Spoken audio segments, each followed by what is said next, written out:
This question comes from Tonya in Baroda, Michigan. How much of what ACS CAN does directly impacts the overall care that cancer patients receive in the long term? Tonya, that's a great question. We do a lot of things to try to aid cancer research so that we know what we're doing when we treat people for cancer.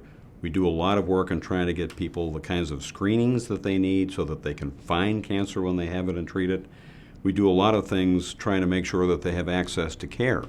Because if somebody doesn't have access to care, a lot of times they don't learn that they first of all, they don't get the screenings that they need, but they don't get the treatment that they need when they need it, and so it's worse when they finally get there. We do a lot of things that relate directly to cancer patients. For instance, we've done a lot of work on trying to make sure that there is appropriate pain management for cancer patients.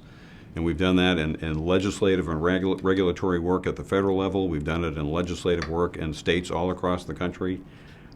We do things, we're actually involved in an initiative right now where we're beginning to try to help do a better job of getting resources to doctors.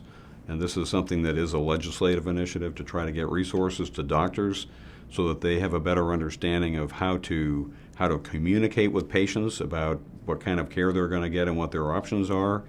We're trying to make sure that the physicians get the kind of training that they need so that they know when to shift somebody to palliative care.